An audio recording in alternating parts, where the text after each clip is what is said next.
Imagine being trapped between pain and helplessness, with a newborn depending on you and no one around to understand, until the one person you least expected steps forward, offering help that feels both comforting and unsettling. But when a mysterious figure appears along the quiet road, everything changes. What will happen next? Can trust and care overcome fear? This is a story of vulnerability, unexpected bonds, and a secret that lingers, waiting to be revealed. The morning light filtered weakly through the thin curtains, casting a pale glow across the small village home. Linh sat on the wooden bed with her back rounded and her hands clutching her chest, struggling to breathe through the heavy pressure that had been building since dawn. Her newborn son slept restlessly beside her, unaware of her pain, unaware of the tears she tried to hide in silence. Her body felt swollen and hot, and every movement sent a sharp ache spiraling upward. She had read about this condition, but nothing had prepared her for the real weight of it, the way it robbed her of rest and steadiness. She tried to soothe herself with warm cloths, tried to express even a little relief, but nothing changed. The house was quiet except for the distant clinking of pots from the kitchen. Her father-in-law, Mr. Tan, had awakened early as always, tending to the household tasks he had taken on since Linh gave birth. He moved with slow steadiness, the careful rhythm of a man who had known loss and responsibility for many years. Linh pressed her palms over her face as another wave of discomfort spread across her chest. She had hoped her husband would return from his work trip sooner, but the storm in the northern region had delayed him again. In moments like this, she felt the full weight of being alone, without a mother, without a sister, without the familiar hand of her own family to guide her through the strange days of recovery. A soft knock touched the door. It was gentle, respectful, yet filled with concern. "Linh, are you awake?" "I prepared breakfast," her father-in-law said from the hallway. His voice carried an old worry, the kind that comes from witnessing suffering he does not know how to lift. Linh wiped her cheeks quickly. Her breathing trembled as she answered, "I am awake. I just need a moment." There was silence on the other side, followed by a careful hesitation. She sensed that he had already read the strain in her voice. He had always been perceptive in quiet, unexpected ways. "Is the baby resting?" he asked. "Yes, he is fine," she replied, though her own pain twisted harder with each word. Another pause, then a slow, uncertain breath from the hallway. "Linh, I heard you moving last night. I thought perhaps you were unwell." Her heart grew heavy. She wanted to hide everything, to pretend she was managing well, to avoid burdening him with her private struggle. But the truth pressed too deeply, both in her chest and in her spirit. She whispered, "I am having trouble. My milk is blocked. I have been trying since last night." A quiet shift sounded outside the door, as the old man straightened his posture out of instinct. He spoke with a softness that surprised her. "I understand more than you think. When your mother-in-law was alive, she suffered the same thing after your husband was born." Linh closed her eyes. The idea of anyone understanding, even from a distant memory, felt like a fragile rope thrown toward her. "She cried through the night," he continued. "I did not know how to help her then. I wish I had."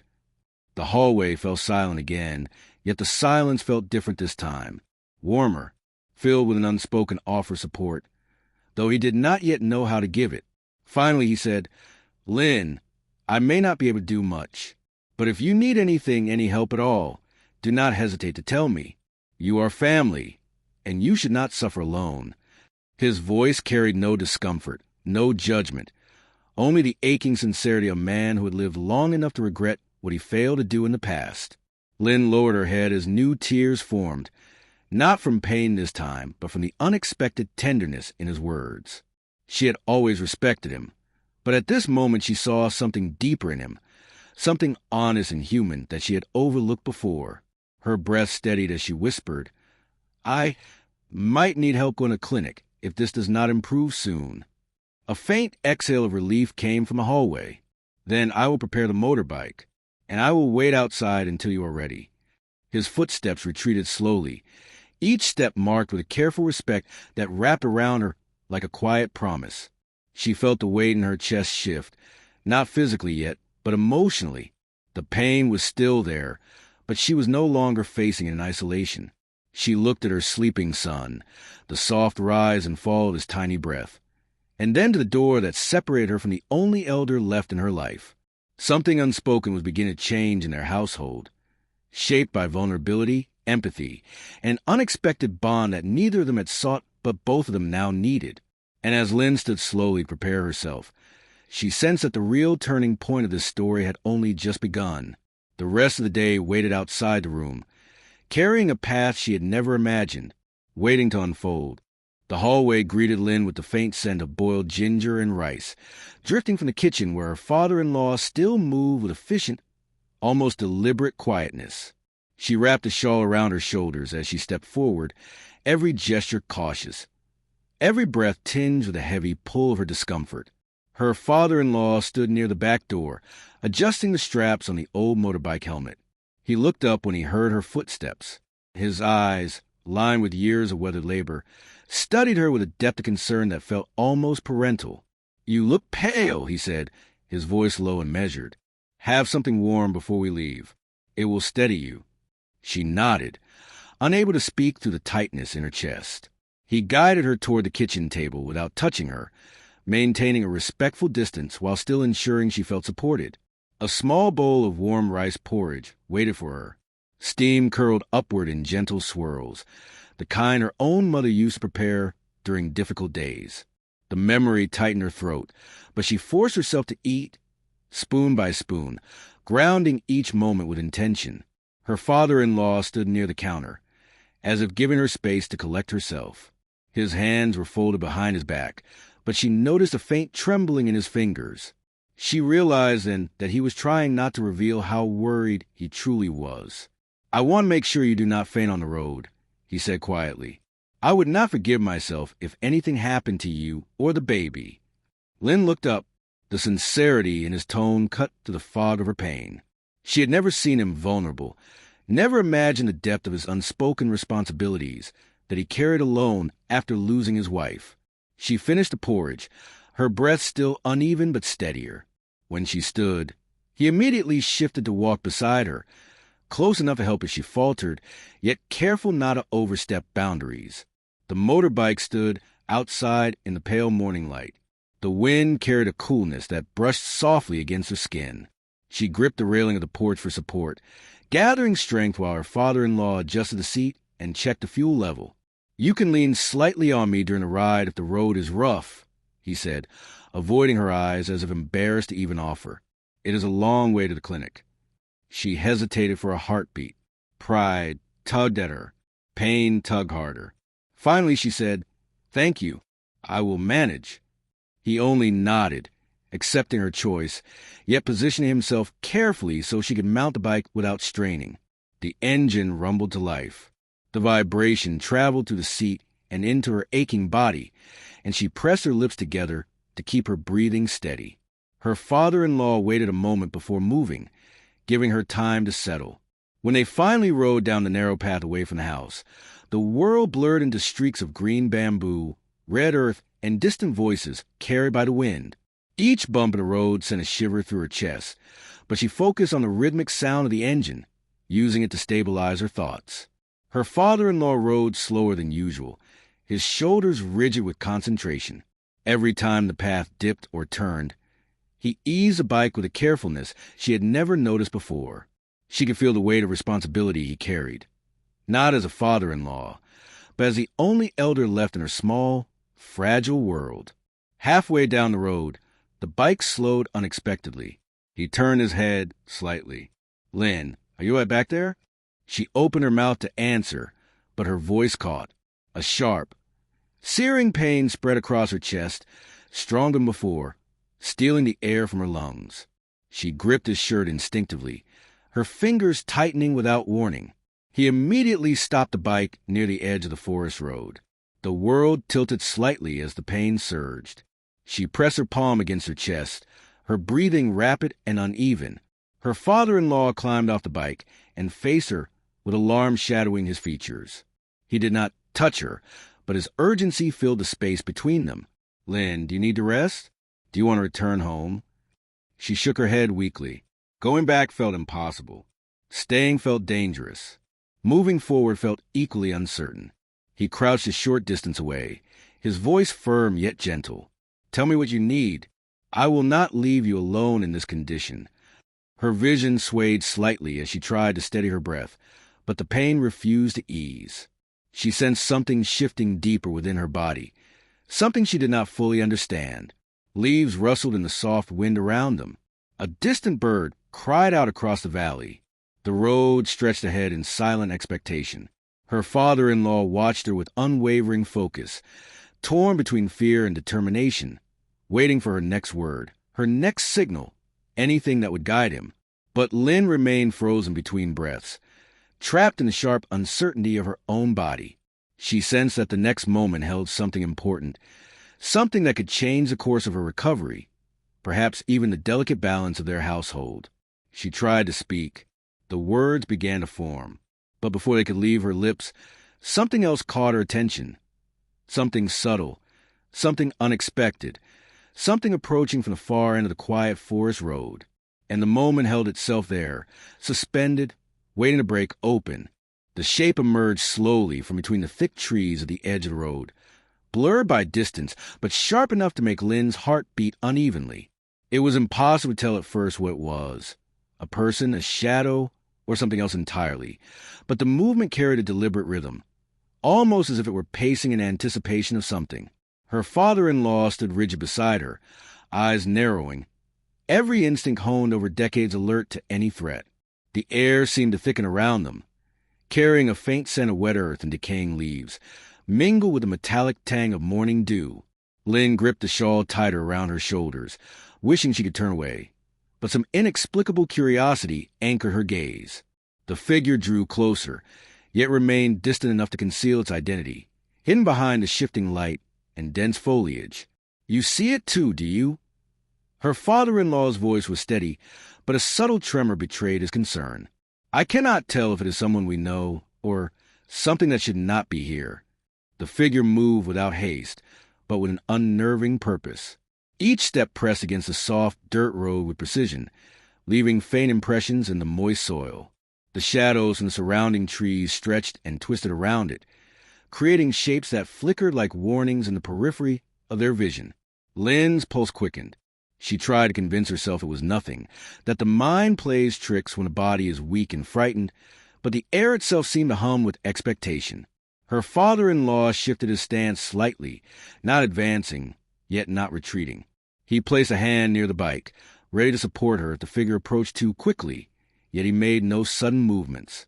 The sound of footsteps grew clearer now, rhythmic but hollow, echoing in the emptiness of the forest road. The light played across the figure, revealing glimpses of fabric, the pale glint of skin, and then retreating into darkness again. It felt deliberate, as if the figure knew they were watching, as if it was testing their patience, their nerves, their very resolve. Lin's breath came in shallow, measured pulls. Her body still ached, but her mind sharpened with adrenaline, curiosity, and fear. A small voice in her chest whispered that this moment could hold an answer, a revelation, or a warning she could not yet name. Her father-in-law finally spoke, his words low, almost swallowed by the rustling wind. "We cannot tell who it is, but we must remain calm. Let it come closer, slowly. Do not move too fast, or we risk provoking it." Time seemed to dilate, stretching each second into eternity. The figure moved a few more steps, then paused, almost as if acknowledging their presence. A small, almost imperceptible gesture, a hand lifted, or perhaps a glint in the eyes, hinted at intent, yet remained unresolved. The tension between them and the figure grew taut, an invisible string vibrating with anticipation. Linh felt in her chest, a mixture of fear, fascination, and the aching knowledge that something significant was about to occur. The figure took another step, and the sunlight caught its face for a fraction of a second. It was obscured, unreadable, leaving them guessing, heart suspended on the edge of revelation. Her father-in-law exhaled slowly, not taking his eyes off the figure. "I do not know who it is, but I will not let it harm you or the baby." Linh wanted to move closer, to demand answers, to pierce the mystery with words, but a part of her understood that this moment was fragile, delicate, and fleeting. One wrong move could shatter it, and yet doing nothing carried the weight of its own risk. The figure shifted again, moving sideways just a little, remaining enigmatic, leaving the road and their understanding half full of possibility. The wind rustled louder through the trees, as if nature itself was holding its breath, waiting for the inevitable. They waited. Minutes passed, stretched into what felt like hours. Every small sound, the crunch of leaves, the hum of the motorbike, the distant call of birds, became amplified, each one carrying a potential message. And then, as suddenly as it had begun, the figure stopped entirely, not advancing, not retreating, standing still on the edge of light and shadow. Her father-in-law shifted slightly forward, the muscles in his jaw tightening, and Linh held her breath in perfect, trembling synchronization with the suspended moment. Something was about to happen. She felt it in every nerve, in the rise and fall of her chest, in the icy hairs on the back of her neck. Yet the world held its secret a little longer. The figure remained there, waiting, watching. And then the wind carried a soft, indistinct sound from deeper in the forest, something that could have been a warning, a whisper, or the beginning of an answer. They could not move. They could not look away. They were caught in the delicate tension of a moment that promised revelation, yet refused to deliver it.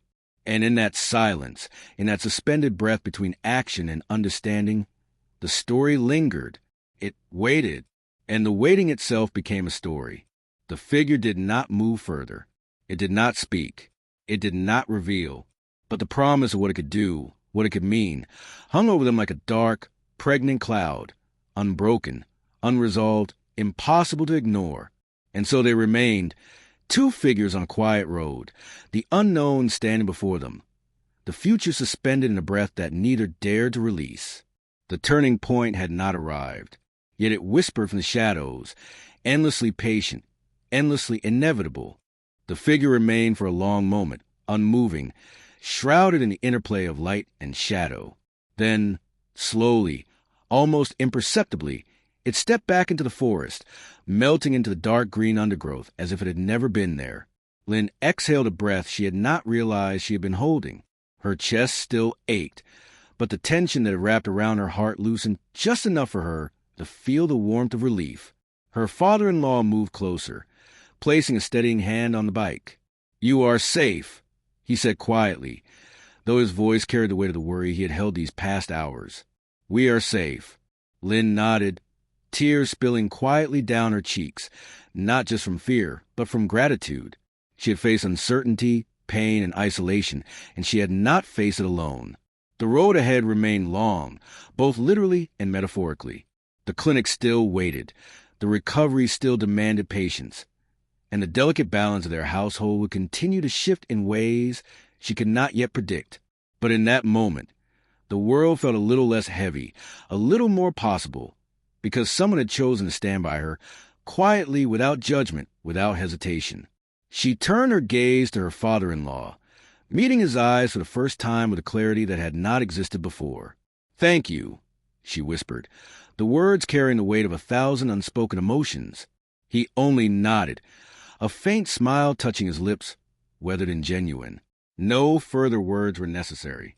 They understood each other in a way that transcended explanation, built from moments of vulnerability and shared responsibility. The motorbike rumbled to life again, slower, more deliberate this time.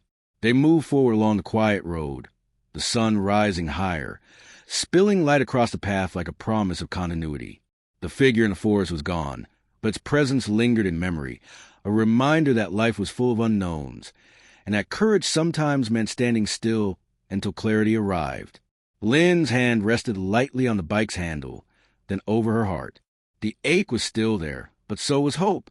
And as the road stretched ahead, winding and uncertain, she realized that this day, this small journey, had been the beginning of something stronger, something she could not yet name, but something she could trust to carry her forward. The forest whispered behind them, and the wind stirred softly, as if life itself was exhaling alongside them. And in that quiet, ordinary, yet extraordinary moment, the story reached its gentle pause, an ending that was also a beginning, a reminder that even in hardship, connection and care could illuminate the darkest paths.